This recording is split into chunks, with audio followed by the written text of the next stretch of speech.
Assalamualaikum Sobat Football United. Rating pemain Manchester United kalah menghadapi Aston Villa. Situasi menurut gue gimana ya? Tambah runyam dengan tentu saja cederanya Bruno Fernandes. Tapi gue tidak ingin terlalu membahas hal itu. Karena ya seperti gue katakan ya, rating pemain Manchester United sebenarnya di babak pertama menurut gue tampil apa ya, lebih meyakinkan, kurang lebih seperti itu, dengan lebih banyak mengontrol jalannya permainan, menciptakan momentum dan juga peluang. Aston Villa sebenarnya lebih banyak memanfaatkan serangan-serangan balik walaupun mereka akhirnya sempat unggul duluan. Tapi Manchester United juga bukannya tanpa peluang, bukannya tanpa momentum, mereka akhirnya bisa menyamakan kedudukan. Tapi keadaan di babak kedua menurut gua cukup jauh berbeda, terutama dari sisi kualitas Manchester United, walaupun mereka menguasai possession ya, sama seperti di babak pertama, tapi menurut gue keadaan tidak lagi berimbang seperti di babak pertama. Langsung aja gue ingin mulai dulu dari penjaga gawang ya, Sean Elements kebobolan 2 gol yang sebenarnya hampir mirip, tidak banyak yang dia bisa lakukan, dia sendiri melakukan penyelamatan gemilang ya. Ada 2 total save penyelamatan gemilang di babak pertama ketika menghalau tendangan dari John McGinn. Ya, selain itu passing akurasinya 78%, passing akurasi di daerah sendiri 100%. Lalu ada apa lagi? Ada 7 recoveries. Ya, kalau berbicara terkait dengan sekali lagi gol yang diderita oleh Manchester United, mungkin dia harusnya bisa begini dan begitu, tapi gue menilai memang finishing dari Morgan Rogers fantastis, luar biasa, tuh bola yang sulit. Tidak banyak sekali lagi yang bisa dilakukan oleh Sean Elements, tapi dia juga melakukan tugasnya menurut gue dengan oke ya, dalam arti dia tidak menambah dengan error-error yang tidak perlu. Gue beri dia nilai 6. Leny Yoro mungkin salah satu pemain yang paling besar kontribusi dalam sisi kebobolan, dalam arti dia memberikan space yang cukup lebar untuk seorang Morgan Rogers akhirnya melakukan shooting ya. Jelas di situ ada kesalahan besar dari seorang Leny Yoro. Walaupun demikian gue tidak bisa hanya melihat dari 2 itu saja ya, bagaimana kontribusi dia secara keseluruhan di 90 menit. 100% tacklingnya dia, kesuksesannya. Ada 3 duel, 1 yang berhasil, 95% passing akurasinya. Lalu apalagi nih atribut dari, ada 3 clearance, lalu ada 5 defensive contribution, ada 7 recoveries. Tapi secara keseluruhan ya sebenarnya dari atribut-atribut itu tadi dia memiliki hal yang positif, tapi 2 hal itu menurut gue cukup dalam memberikan pengurangan poin menurut gue secara ringan amatiran, sehingga gue beri Leny Yoro nilai di pertandingan tadi 5. Eden Heaven melakukan 2 aksi gemilang menurut gue di babak pertama ya. Secara keseluruhan dia ada 12 defensive contribution, ada 7 clearance, 2 shot yang dia block, ada 9 duel, 7 berhasil dimenangkan, 87% passing akurasinya. Lalu ya ada 2 tackling yang dilakukan, di mana satu berhasil, berarti 50% angkanya. Tampil menurut gue cukup solid pemain muda ini di lini belakang Manchester United. Tapi ya bagaimanapun juga ada beberapa kesalahan yang dilakukan oleh Eden Heaven. Walaupun secara rata-rata menurut gue dia tampil cukup, salah satu yang paling menonjol menurut gue di lini belakang Manchester United. Gue beri dia nilai 6. Luke Shaw ada 9 defensive contribution, 3 interception, 3 clearance.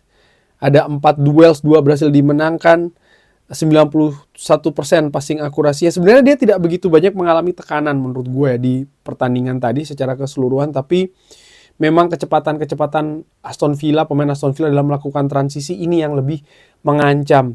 Mereka tidak perlu banyak momentum maupun peluang, tapi mereka lebih efektif. Dan menurut gue secara keseluruhan sebenarnya Luke Shaw bekerja cukup oke, tapi ya ada juga beberapa momentum di mana dia sama seperti Eden Heaven melakukan error gitu ya. Tapi secara keseluruhan menurut gua dia tidak tampil jelek, dia tidak tampil buruk. Gua beri dia nilai 6 di pertandingan tadi. Bruno Fernandes, kapten Manchester United ini hanya bermain satu babak, luar biasa mentalitas dari seorang Bruno Fernandes.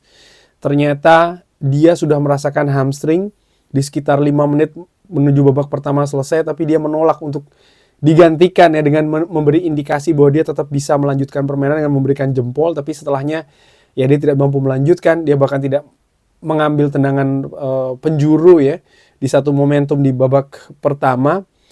89% passing akurasinya, ada satu big chances created, ada satu key passes yang dilakukan oleh Bruno Fernandes, ada satu total shots yang terblok, ada satu interception, satu clearance, ada 6 duels yang dilakukan, ada 3 recoveries. Menurut gue di babak pertama secara keseluruhan Bruno tampil bagus ya, di lapangan tengah yang berdua dengan seorang Ugarte, tapi ya sayang sekali dia hanya tampil 45 menit karena cedera, dan ini yang sangat mengkhawatirkan menurut gue bagi kelanjutan Manchester United selama beberapa pertandingan ke depan, mungkin sekitar 1 bulanan ya, karena ada pemain yang absen juga di AFCON, sehingga ya dampaknya ini pasti akan sangat besar sekali. Tapi secara keseluruhan menurut gue Bruno Fernandes di babak pertama ya mampu memberikan warna berbeda di lini tengah Manchester United. Gue beri dia nilai 7. Ugarte, satu kartu kuning di pertandingan tadi, tampil menggantikan Casemiro yang absen. 81% passing akurasinya. Ada 100% dribbling yang berhasil, 5 tackling, lalu ada 3 recoveries, ada 15 duel, cukup aktif dalam melakukan duel. Sempat ada kesalahan, error ya, leading to chance, atau error yang membuat tim lawan akhirnya memiliki peluang di babak pertama, tapi setelahnya menurut gue dia tampil cukup oke dari sisi defensif. Artinya bagaimana pergerakan yang sangat mobile dari sisi defensif dia tampil cukup oke, tapi kemampuan dia untuk mendistribusikan bola dengan misalnya imajinasi ataupun visi bermain yang baik tidak cukup oke. Gue beri Ugarte nilai 6. Diogo Dalot tampil cukup baik di wingback sebelah kanan yang menggantikan posisi dari seorang Amat ya. Ada 6 crossing yang dilakukan tapi hanya 1 yang berhasil. Jumlah crossing ini juga menurut gua volumenya cukup banyak tapi akurasinya tidak cukup oke. 83% passing akurasinya, ada 1 total shots yang dilakukan, ada 3 dribbling, 2 yang berhasil, cukup bagus.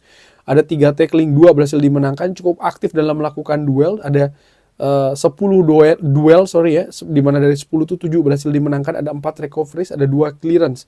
Tampil cukup aktif, pemain yang akhirnya menjadi kapten Manchester United setelah Bruno Fernandes absen di babak kedua. Ada 1 kartu kuning, gua beri Dalot nilai 6 di pertandingan tadi. Sayang ada kartu kuning, kalau tidak bisa gua beri 7 sebenarnya. Tampil cukup oke Dalot.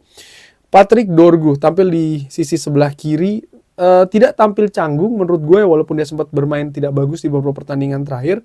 Ada 2 big chances created, ada 3 umpan kunci, cukup bagus ini. Ada 8 crossing tapi hanya 2 yang berhasil, sama seperti Dalot ya.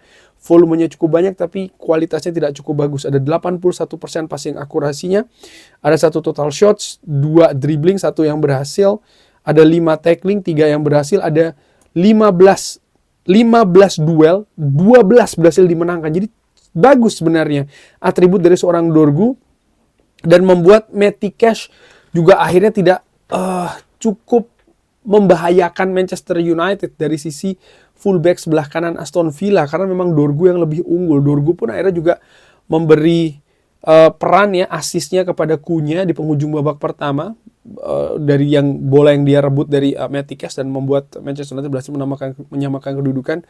Dorgu, gua beri dia nilai 7 di pertandingan tadi. Cunha tampil 90 menit, tampil cukup bagus menurut gua.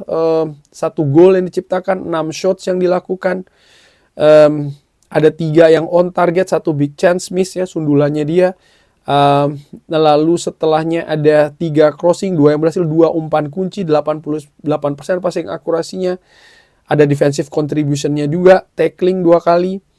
9 duel, 4 yang berhasil dimenangkan. Tampil cukup bagus sebenarnya Cunha ya, tapi dia nampak butuh partner di lini depan Manchester United, dan ini yang yang nampak kehilangan terutama di babak kedua setelah absennya Bruno Fernandes.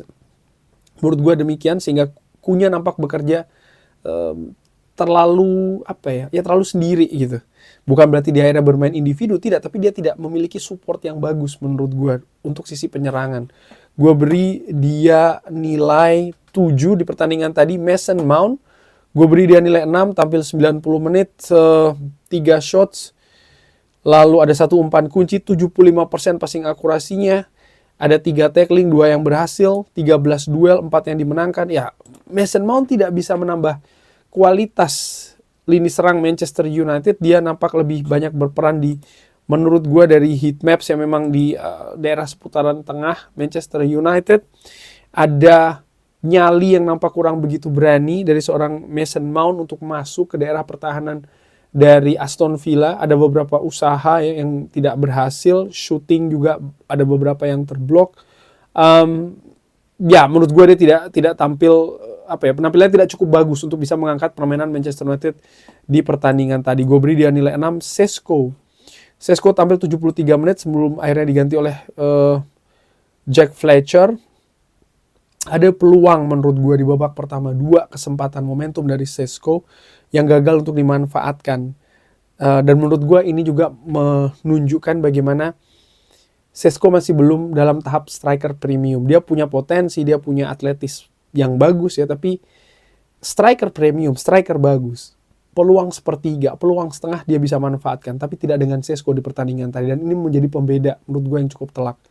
Gue beri Sesko nilai 5 di pertandingan tadi. Kontribusinya juga dari sisi penyerangan tidak cukup oke di pertandingan tadi. Bagaimana dengan pemain pengganti? Lisandro Martinez yang tampil menggantikan Bruno Fernandes dan tampil lebih banyak sebagai gelandang bertahan. Dia bisa bermain sebagai gelandang bertahan dengan kontribusi bertahan yang bagus ya. Ada 100% tackling yang dilakukan, ada 4 duel, 2 berhasil dimenangkan. Ada 1 umpan kunci, 91% passing akurasinya. Tapi gue menilai ini bukan posisi seorang Lisandro Martinez yang bisa menambah kualitas lini tengah Manchester United dalam arti bertahan dan juga menyerang. Gue menilai visi bermainnya, kualitas umpannya terutama tidak cukup oke. Kontribusi bertahan sebagai gelandang bertahan dia cukup bagus. Memenangkan duel, melakukan tackling ya. Tampil cukup oke di pertandingan tadi. Gue beri dia nilai 7. Kontribusinya dari sisi pertahanan cukup oke, sehingga di babak kedua selain Manchester United memang menderita gol, tapi dia juga cukup banyak kontribusinya terutama untuk menahan serangan-serangan balik dari Aston Villa. Jack Fletcher tampil di menit ke-73. Pemain muda ini menurut gue tampil kelihatan masih mentah sekali. Pengalaman yang masih sangat rendah tentu saja. Ini merupakan pertandingan lebih untuk bisa menambah pengalaman yang mudah-mudahan percaya diri dari anak Darren Fletcher. Ada 2 tackling tapi tidak yang berhasil. Ada 5 duel, 2 yang berhasil. 6 duel, 3 yang berhasil. Passing akurasinya hanya 75%. Tidak cukup banyak kontribusi yang diberikan. Gue beri dia nilai 6. Joshua Zirkzee tampil 17 menit. Tidak ada ancaman berupa shooting yang dilakukan oleh Joshua Zirkzee. Tapi dari sisi umpan dia cukup bagus. 100% umpannya. Ada 9 sentuhan yang dilakukan. Ground duelsnya juga 100%. Ya, gue pikir fungsi dari Joshua Zirkzee di pertandingan tadi dengan ditariknya Benjamin Sesko sebelumnya, gue pikir memang lebih untuk menambah daya serang sebagai pemain yang ditarget, tapi ternyata tidak seperti itu. Dan menurut gue ini juga bukti juga bahwa Joshua Zirkzee di pertandingan tadi tidak mampu mengangkat kualitas permainan Manchester United, terutama dari sisi serangan ya. Ketika dia diturunkan walaupun distribusinya cukup bagus, gue beri dia nilai 6. Bagaimana dengan Ruben Amorim di pertandingan tadi? Sebenarnya tim yang dia atur, yang dia pasang di babak pertama cukup bagus ya dari sisi permainan, misalnya dengan segala keterbatasan pemain pilar yang absen dan lain-lain, bisa memberikan perlawanan untuk tuan rumah. Bahkan kalau Manchester United lebih tenang, lebih tajam, bisa jadi lebih unggul duluan di babak pertama, walaupun lebih berimbang lah, katakanlah seperti itu.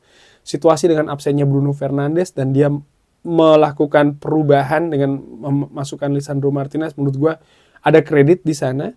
Tapi selebihnya dia memiliki batasan kedalaman skuad, terutama pemain yang duduk di bangku cadangan. Ketika dia ingin melakukan rotasi untuk menambah kualitas di atas lapangan, dia hanya punya pemain-pemain muda yang tentu saja punya kekurangan pengalaman di sana, dan keadaan yang sulit karena sudah tertinggal ini juga menambah tantangan bagi Ruben Amorim. Secara keseluruhan gue beri dia nilai 7. Man of the match menurut gue antara Cunha dan Dorgu. Dorgu tampil bagus menurut gue, Cunha pun juga demikian. Tapi dengan sumbangan gol, ya gue lebih memasang Cunha sebagai man of the match, walaupun Dorgu juga tampil luar biasa menurut gue, sehingga membuat Matty Cash sekali lagi ya, ini tidak berperan seperti biasanya bagi Aston Villa. Kurang lebih seperti itu. Bagaimana menurut Sobat Football United? Seperti biasa silahkan drop di kolom komen. Terima kasih sudah menyaksikan. Jangan lupa like, sholat, dan juga subscribe. Wassalamualaikum warahmatullahi wabarakatuh. Thank you.